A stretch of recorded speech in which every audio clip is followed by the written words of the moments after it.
The Good Old Grateful Deadcast, the official podcast of the Grateful Dead. I'm Rich Mahan with Jesse Jarno, exploring the music and legacy of the Grateful Dead for the committed and the curious. Ladies and gentlemen, welcome back to the Good Old Grateful Deadcast. Hope you enjoyed the Bear Drop episode about Owsley Stanley. If you haven't listened yet, I implore you to do so. He's a fascinating part of Grateful Dead history, and we look forward to setting more Bear Drops in your pathway. Many thanks to all of you out there who have liked, left a rating, and subscribed.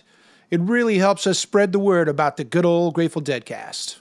There's a lot of great music from the Grateful Dead that's been recently released, including the Angels Share, which are the studio outtakes from the Workingman's Dead recording sessions, and, of course, the newly released Workingman's Dead 50th Anniversary Deluxe Edition, which includes a show from February 21st, 1971, from the Capitol Theater in Port Chester, and it's a good'un. Mixed by Jeffrey Norman from the original 16-track tapes over at Bob Weir's TRI Studios. It sounds fantastic. Speaking of Workingman's Dead, with this episode we get back to covering the album track by track, and we're dropping the needle on the second song on side one, High Time. Jesse? Come hear Uncle John's band by the riverside. Got some things. As the glorious stacked harmonies of Uncle John's band end, High Time starts with no preamble. It seems like another simple song. You told me goodbye. How was I to know? You didn't mean goodbye.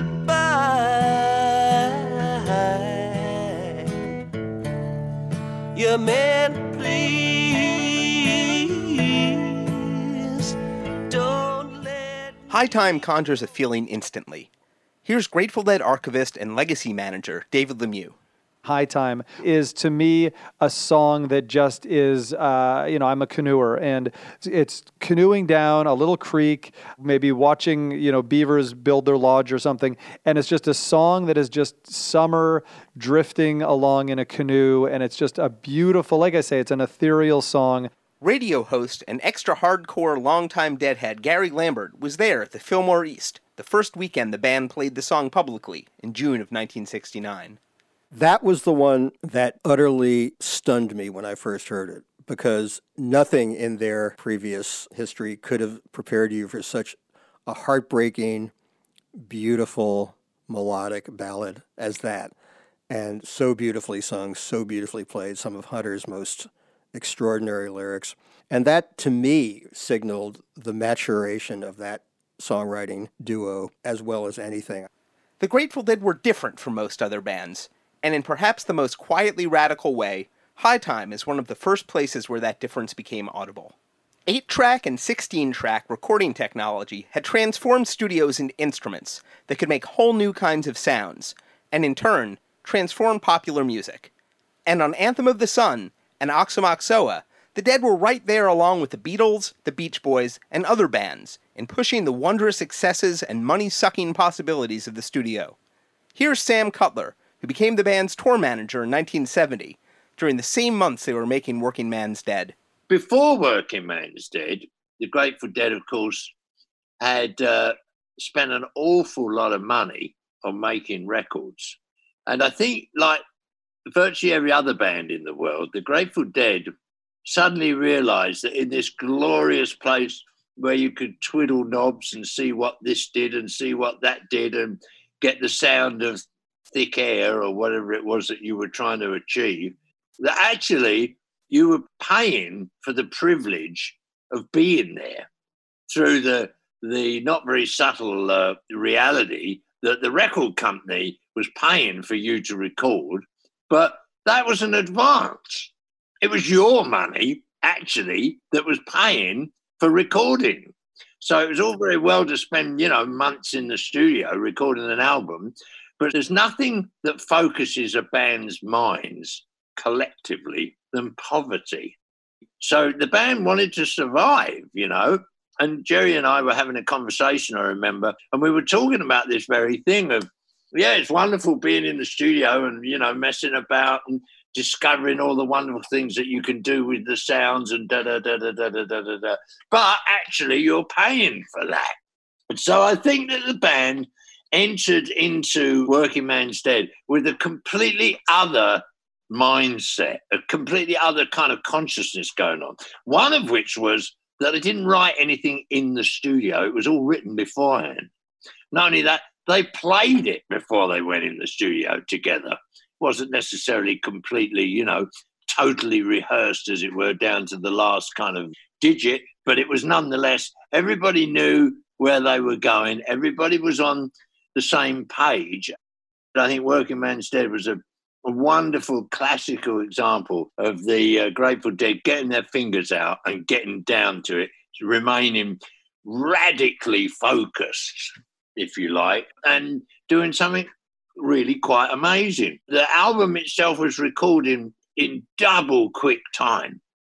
I can't remember exactly, but like 3 weeks, something like that, which is pretty fast. We should remember that was a magic year, that when they were recording that time period was a special time period in American music. And so many great bands of that period went back, re-examined and reinterpreted their roots in American music and kind of re-established what it was to be an American band. For the Grateful Dead, that meant leaning in hard to what they'd always been, since virtually the moment they took up their first residency as the Warlocks, a working rock band. Even as they were racking up enormous studio bills, they remained, first and foremost, a live act, with a repertoire that evolved on a nightly basis. And thanks to the keen work of generations of tape traders and deadologists who've reconstructed the band's history in massive projects like Deadbase, it's possible to observe how the Grateful Dead's reinvention happened almost in real time. Workingman's Dead required work. The album began to take shape 8 months, 2 albums, and 1 side project before the Dead entered San Francisco's Pacific High Recording in February 1970. Here's David Lemieux. A lot was going on for the Grateful Dead in mid-1969 that would kind of be the definition of what the Dead would sound like in 1970, where really in June of 69, you can almost pinpoint it, where if you listen to the Dead in, obviously live Dead in January, February, March of 69, we call that the Primal Dead, which really kept going through March, April, May. And then in June, a few things changed. One, they started bringing in the Workingman's Dead songs, Casey Jones and Dire Wolf and High Time. Those songs started creeping into the set list a full year before the album came out.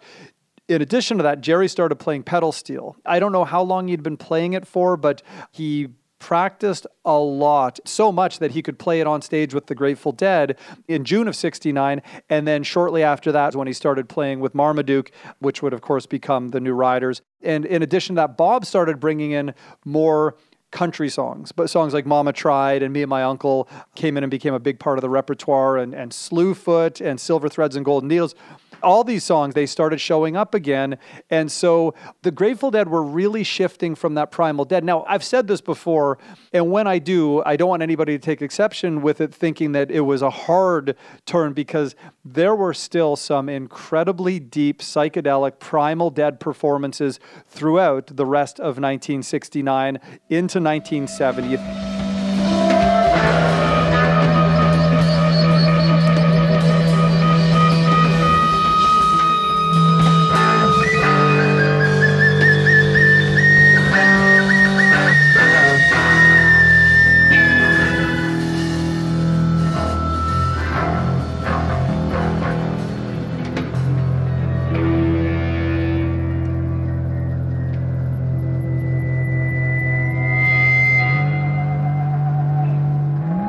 That was the Grateful Dead on February 14th, 1970 at the Fillmore East in New York, from Dick's Picks, Volume 4, only hours before heading back to California to set up shop for Workingman's Dead a little closer to home. In downtown San Francisco, around the corner from the Fillmore West, there was a warehouse with a purple door.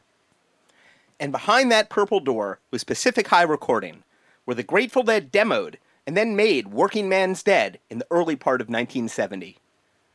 Located at 60 Brady Street, just off Market, Pacific High was one of the first independent, head-owned, and head-run studios in the Bay Area. During its roughly decade of existence, under 3 different names, it would be home to sessions for numerous classics, as well as live performances on KSAN. After relocating from downtown Sausalito in 1969, Pacific High quickly became a favorite of local artists. Richard Olson, bassist for original San Francisco psychedelic band The Charlatans, and a familiar face to many local musicians, was studio manager. During its first year in operation, Sly and the Family Stone recorded Stand there, and the Grateful Dead logged many hours working on Oxomoxoa, mixing Live Dead, and adding to their deep debt to Warner Brothers.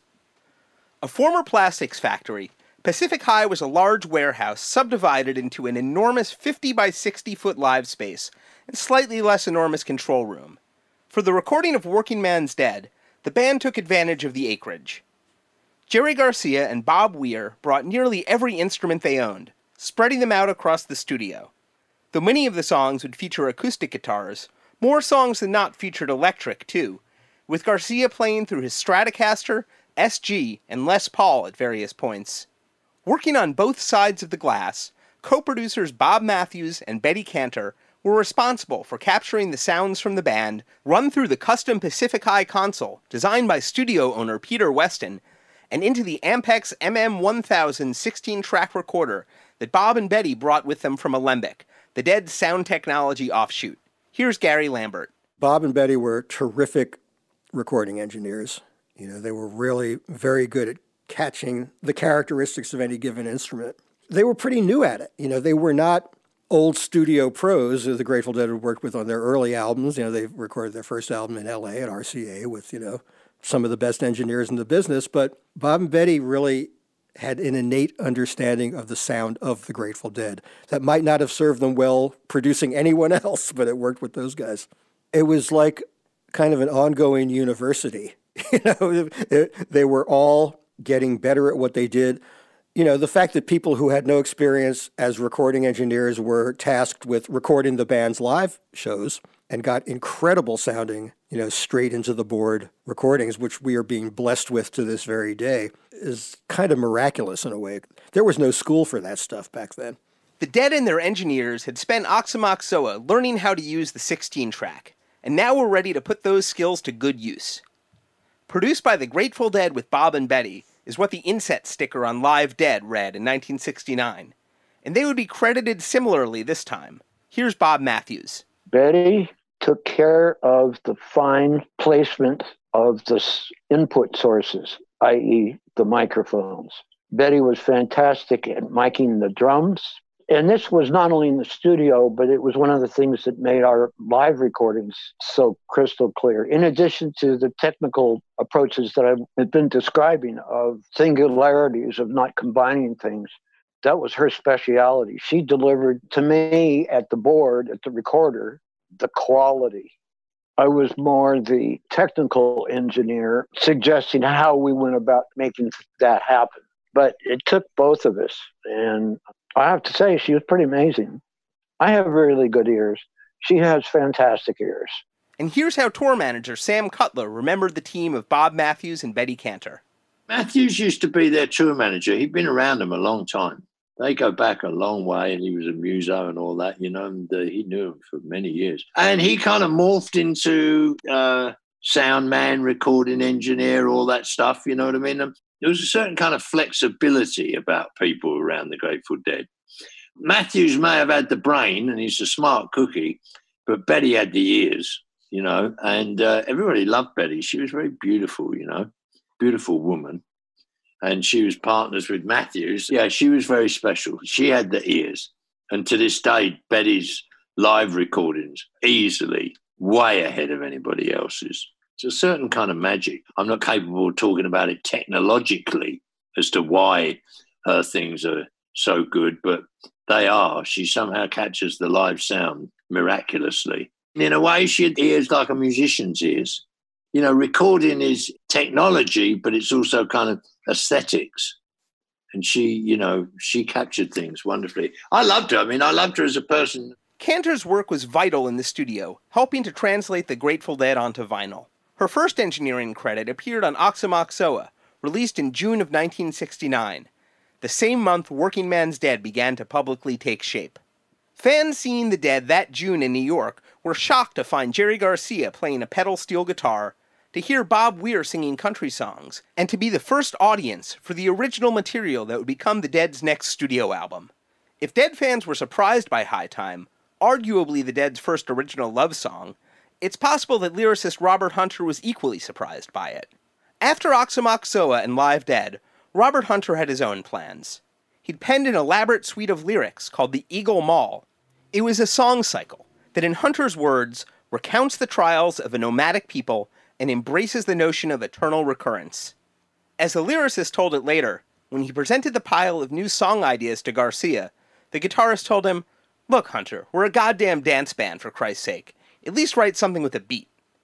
Hunter admitted, "The direction we took with Workingman's Dead was more to the point." That wasn't it for the Eagle Mall, though. Hunter would write his own music for the songs when he began his solo career later in the 70s. And in the 80s and 90s, he even wrote a complete novel that connected the world of the Eagle Mall to the expanded universe of Terrapin.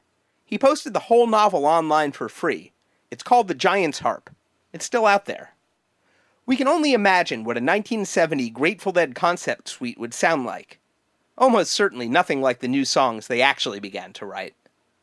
Another factor is that Jerry Garcia and Robert Hunter were housemates again.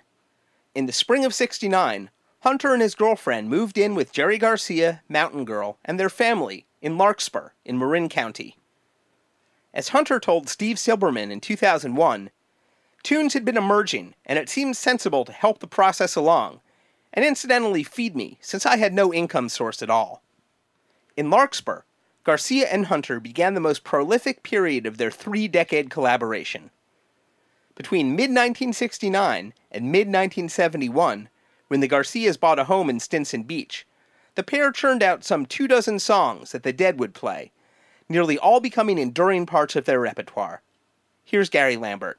Garcia had known Hunter for, I think, close to 10 years by the time of Workingman's, and they'd hung out a lot and had very deep conversations and talked philosophy and, also had a lot of fun and smoked a lot of weed and all that other stuff. But they were real soulmates in terms of their commitment to the art and their commitment to sort of that folkloric sensibility. So I think Hunter didn't really need a great head start. Once he had that opportunity to write, it just came out of him, and obviously he tapped that in Jerry as well.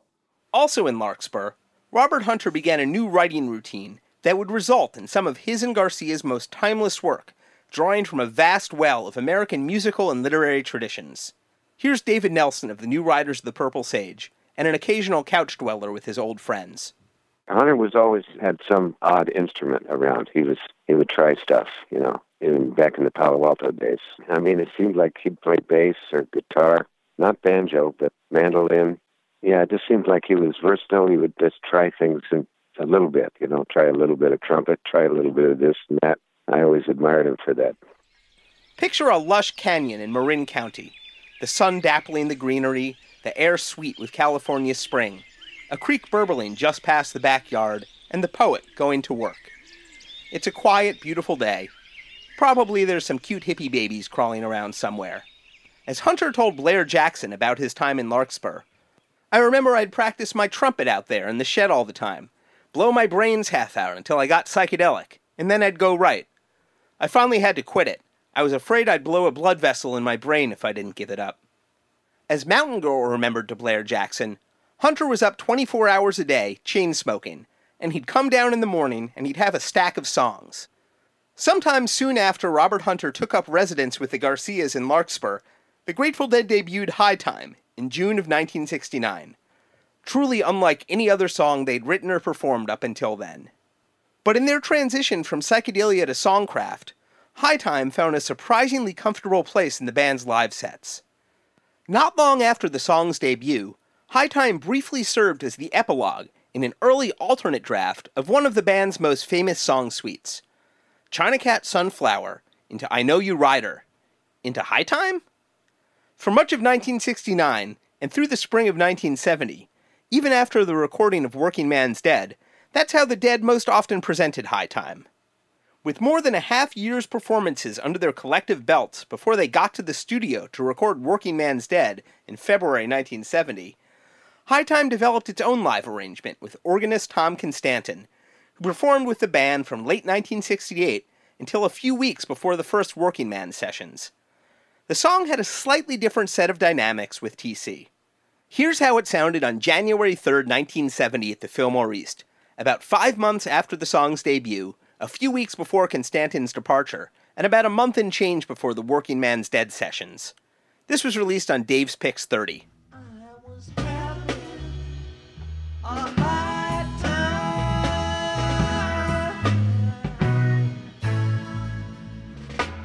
Living the good life.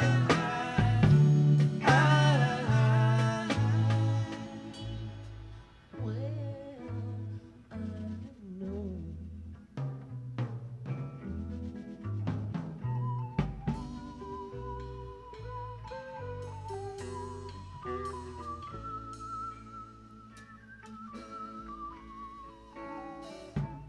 That's from Dave's Picks 30, where High Time featured a not inelegant Hammond organ part, among other features that would be stripped back from the version released on Workingman's Dead. Jerry had this great quote about the studio and live, contrasting them. He said, making a studio record is like building a miniature ship in a bottle, and playing live is like being in a rowboat on the open ocean, which I've always loved. My metaphor has always been that playing live is like, or recording live is like a cinema verite documentary, and recording in the studio is like making a fictional film, a scripted film. And you resort to a certain amount of artifice, and when it really works, the audience doesn't hear the artifice as they don't see it in a film. That's not really Eva Marie Saint hanging off a cliff in North by Northwest. It's her lying on some fake rocks with a beautiful matte painting of the valley below Mount Rushmore, but the way it works with camera work and editing and all that, the illusion is just incredible and exhilarating, and that's true in the studio too. What the Angel Share recordings make clear is that while Workingman's Dead might have sounded like a verite recording of the Grateful Dead au naturel, there was a lot of very subtle miniature shipbuilding occurring. Here's what the very beginning of High Time sounded like when the Dead were laying down basic tracks. They've removed the few bars of instrumental introduction played during all live versions of the song before and after. But that's not the only difference. All of it, the whole tape. Okay, let's try it again.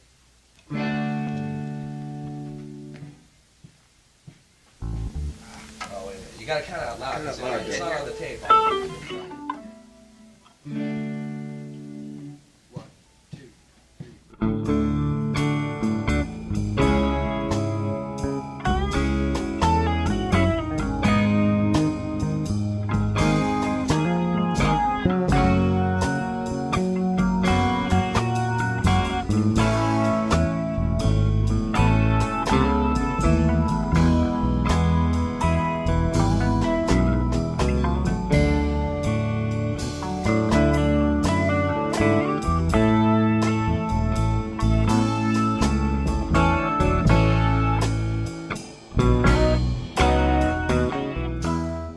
Not heard on the Workingman's Dead version of High Time are the drums that Bill Kreutzmann is playing under the first verse during the basic takes, faded up not when the dramatic chorus hits, where at least I might expect, but entering even more surprisingly with the song's second verse.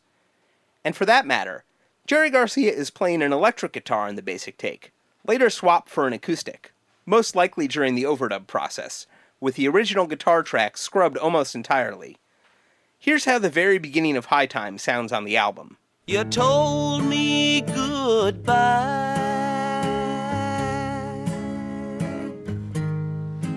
How was I to know? You didn't mean goodbye.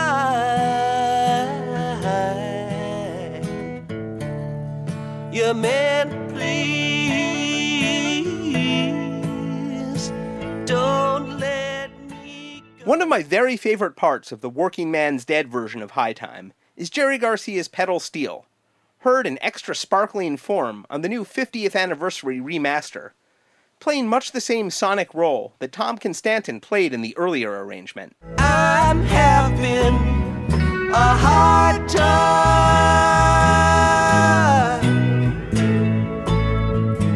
living the good life. Well, I know.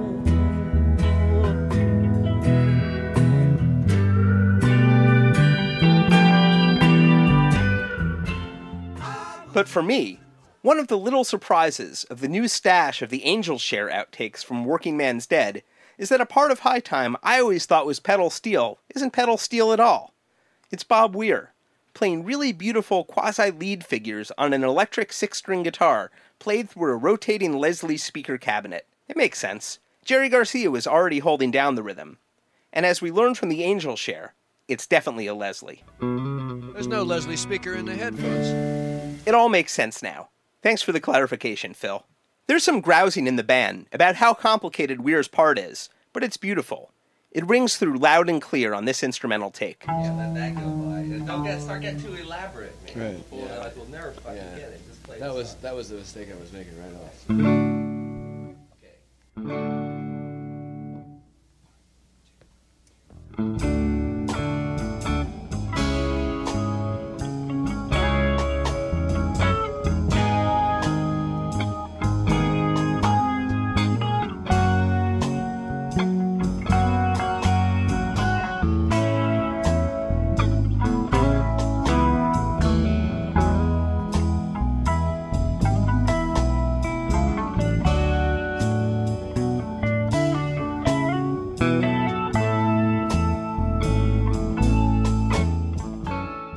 There was a little bit of conversation about the tempo. Why don't we do it a little slower? This is already 5.5 minutes long. That's true. But in the Grateful Dead, it was ever thus. As Bob Matthews explained in the last episode, the band had spent time earlier recording demos and making a game plan. And even Weir's elaborate part for High Time was worked out in advance. That's where the 2 weeks that they went off and practiced, woodshedded as we called it, that's where that came. That's where Jerry would decide that, yeah, I want to play pedal steel on this. And they would rehearse it. Or not all ideas were good, but that was the opportunity for them to try it out rather than taking it into the studio and wasting artistic time to see if something worked or didn't work. Well, the Beatles would inspire many bands to turn the studio into a forum for experimentation. Bob Matthews took a different lesson: to plan. Sgt. Pepper was our generation's masterpiece. Sgt. Pepper started. It had a song 1. It had a song 2. It had different parts. It told different stories. There was a particular sequence. There was a particular artistic evolution. And to this day, we still have a feeling for what tunes came before and after She's Leaving Home, When I'm 64. All of that has a sequence to it. Here's David Lemieux. I've seen other bands sequence things, and it's usually an after the recording process. And to know that, this was all a vision. This is a flawless album in terms of the songs, in terms of everything. But that certainly goes in terms of the sequence too. There's other albums that, even though you've heard them 1,000 times, there's a lot of albums you couldn't resequence, but a lot of albums you couldn't resequence this. This album is perfect the way it is in terms of that sequence as well. And it's amazing that was part of their vision. The lessons of Oxomoxoa would have an influence, not just on the Grateful Dead and Bob Matthews, but the bands he worked with later. Now, this was not something I did with the Grateful Dead. The problem was, okay, you'd go in, you were spending $100 an hour, and that was a trick I used once in recording with a band that tended to just waste time. I started sessions with a pile of $100 bills on the board. And every hour that would go by, I would take a $100 bill off the pile. And within 2 or 3 days, their observation of that piles of $100 bills going down to zero and their realization of what they got done or didn't get done seemed to have an impression upon them. We learned that one as a result of a Oxomoxoa. So when we went in to do WMD, we were we were already in that mode and used it well to our advantage. That whole thing of making the 2-track cassettes and then going and rehearsing exactly as side 1 and side 2 of that album. And that's how we were able to retain the true magic of the music. On Anthem of the Sun and Oxomoxoa, the band and their engineers had wrestled with grand sonic realizations and chomped through technical problems. As a result, Workingman's Dead is a nearly flawless record. But there are 2 wee moments in High Time that I've noticed after many years of headphone listening. Here's one. Now don't think too hard, baby. Here's the other. Come in when it's raining.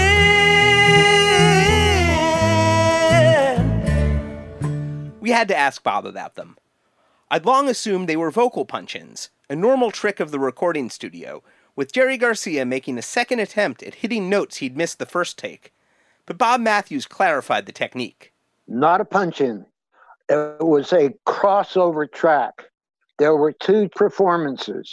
And this was a tune that I mixed, but my good friend John Dawson, who I played in the New Writers with, came in one afternoon and I had him be an extra hand on the board while we mixed. The 2-track for that line, that was the best that we could do. And Jerry tried to do it himself when he came in and redid some of my mixes. It was not a punch-in. It was an attempt to do a track crossover from one performance to another. The line about "we'll fix it in the mix" is tantamount to being an amateur who is not worthy of being in a professional studio. You do not fix it in the mix because you don't allow it to need to be fixed. The examples that I've given you, the High Time crossover track, it was a unique solution to a problem that nobody had ever tried to approach before. Matthews' crossover tracks and other in-the-moment solutions were as much a part of Workingman's Dead as the music, and the tapes themselves leave behind their own clues and mysteries. When engineer Brian Kehew and archivist Mike Johnson examined the tape for High Time, they found something surprising. Here's Brian. We have 2 master reels, and so those are the finished record with all the overdubs and the percussion and the extra keyboards and so forth that were used to make the album. But on those tapes, which are clearly the masters, they actually, in between them or around them, had left on other material. And that's how we found some of this lost or unknown material. Was we have a session tape for High Time, but then there's a master take, and sometimes there's snippets or even a pretty significant chunk right next to it where they had been keeping that, and they moved that over too for known reason. Usually you just move the one part you want, but they might cut out a little more tape and bring it over. So we found extra bits on the reels where you think they would just be working on one take. We found an alternate take. So that's why the forensic, us keep going in and listening and going in deeper and all the way to listening to it backwards in some places. I mean, we kept finding things. That was Mike Johnson, Warner Music archivist, and he's not kidding about listening to tapes backwards. The bad news is that there were no hidden messages, but the good news was even better. Brian explains how the tape ended up backwards to begin with. It was an accident when they were moving old tape around, and they have a piece they want to cut somewhere, and let's say it's left over on another tape. Where do we put this? Splice it onto the end of that reel where we took a song off. There's some room there. We have 5 minutes of tape. Stick it on there. And tape, when you look at it, has no visual orientation of this is forward, this is backward.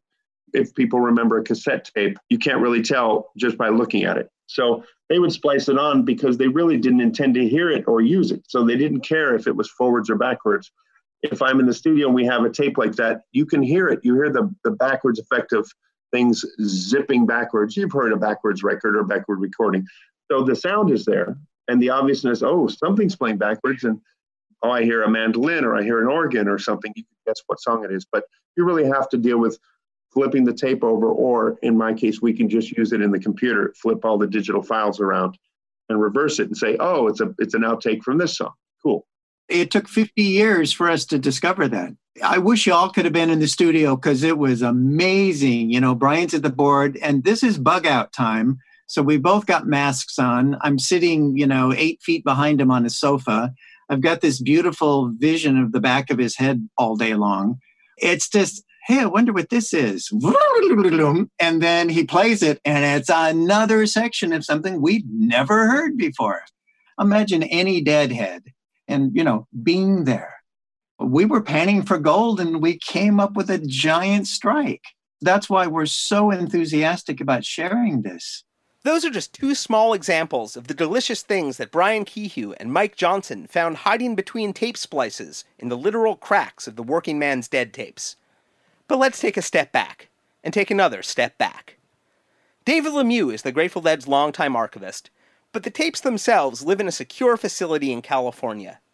For the past decade and change, Mike Johnson has tended to the tapes themselves, keeping them in good order and retrieving master reels as needed for the Dead's many live archival releases. But he's also been an enormous Dead fan since the moment Workingman's Dead was released in 1970, and it was his curiosity and enthusiasm that helped manifest the restoration of the session tapes, along with the help of expert engineer Brian Kehew, who some listeners may know from his work on the legendary 38-CD Grammy-nominated Complete Woodstock box set that he and Andy Zaks put together in 2019. But finding session tracks hidden on the master reels, or pieces of backwards outtakes holding other tapes together, are only two smaller parts of an enormous question mark that hovers around the Workingman's Dead recordings. Here's Mike Johnson to explain why it's such a compelling puzzle. This is where the mystery starts, and that is that they came to us on these carts from San Francisco in the same sequence that they were stored at the Grateful Dead vault. We segregated a section of the tape vault. This section is actually fenced off with a chain link fence, hence the term the cage, as I refer to it, because you have to open this gate that we have padlocked. The Grateful Dead is interesting in that, they're primarily known by their core records and then by their live shows. So I've put the live shows as well as I can over these 13 years in a chronological sequence. So that when David says, I need February 1971 and it's going to be a 7-inch reel, I pretty much can find that in about 5 minutes. But there are a great deal of tape that have zero annotation. It's just a raw tape box with nothing in it. And then there are tapes that have very little written on it. When it comes to these two records, Workingman and American Beauty, very, very few of these have any song titles written on them or tracking sheets inside. I would put together sections in the cage. It's just like, these are potential. These could have tracks that we're looking for. And so they gave us a budget, and we went up to Brian's, and he transferred the targeted reels. As it turns out, it was about only 1/3 of the stuff we targeted turned out to be sessions for these two records. The rest were writers of the Purple Sage or any number of other things than these two records. As a matter of fact, Brian and I had discovered that the Dead would reuse tape. That if they found, some session tapes from 1970, and in 1974 they're in the studio and they needed some tape, they would just grab an old one and reuse it. What made you think that these tapes were 1970 Grateful Dead? And the way we can tell is by the type of box. Some boxes are from the 80s, those don't count. Some boxes are from the later 70s. Some boxes are a different size, so they would be 60s tapes. And so this is how, that given that there's a number of tapes that are not labeled, these ones seem likely to be 1970 tapes. Here is the only clue. It says GD, number 5. That's it. That's absolutely all we know about this tape. Multi-track, 16-track, genius. There's nothing on it. Even that says reel 5 right there. It turned out to be a session reel for Workingman's Dead. No one would know. And it just took me, I went through and assembled everything that looked like this that could possibly be. Brian especially loved the new perspective that the Angel Share brought to High Time. And oddly enough, one of the least busy ones is High Time, a piece that we have many, many takes of. But I love hearing Bob's guitar. He's very elegant and doing these cool, beautiful pieces that are, they're there on the record, but you get to hear him working it out and doing parts. And he's doing all these beautiful guitar runs and things as they just play through the easy feeling, easy listening track. It's not much going on really, but you can actually hear what they're all doing, which is cool. High Time isn't a busy song, nor is it a song packed with allusions to folk music and American culture, like many other tunes on Workingman's Dead. In David Dodd's amazing book, The Complete Annotated Grateful Dead Lyrics, High Time receives the unusual distinction of having no annotation whatsoever.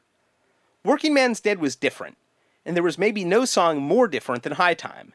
Here's David Lemieux. There was no St. Stephen on here. There was no Cosmic Charlie. There was no China Cat Sunflower, which to me, those songs really, they lent themselves to the sonic experimentations that they used on Oxomoxoa, whereas Workingman's Dead were, I don't want to say much more straightforward songs, but they were storytelling songs. But what kind of story was Robert Hunter telling with High Time? Here's Gary Lambert.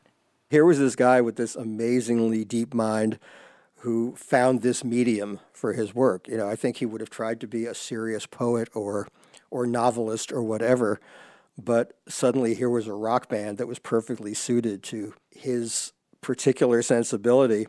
And that lyric is so enigmatic. You know, first it seems to be about lovers at a crossroads, but then there's that whole, the wheel's all muddy, got a ton of hay, you know, and it's quintessential Hunter in that he doesn't explicitly tell you anything. He just conjures up this imagery for you.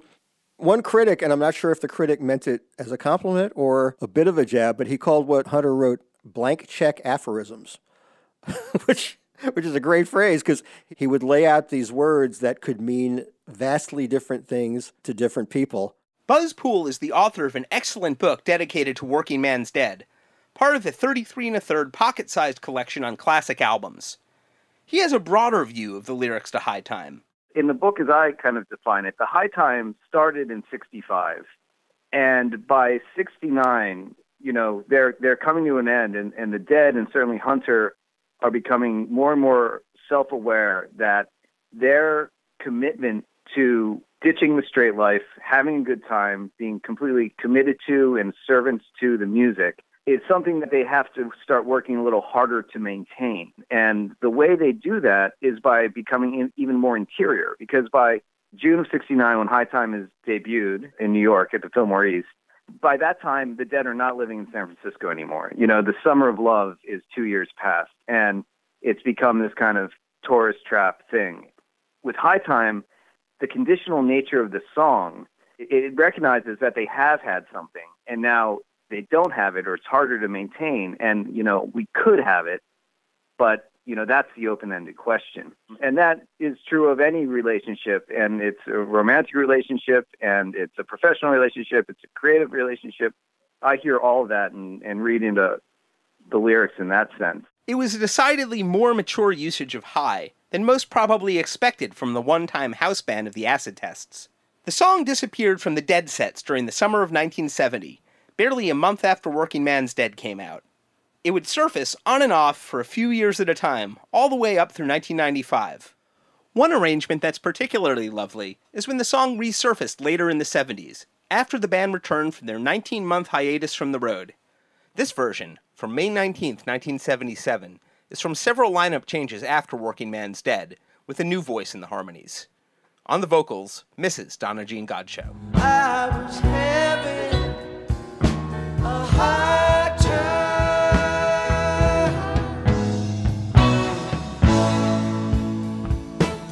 living the good life.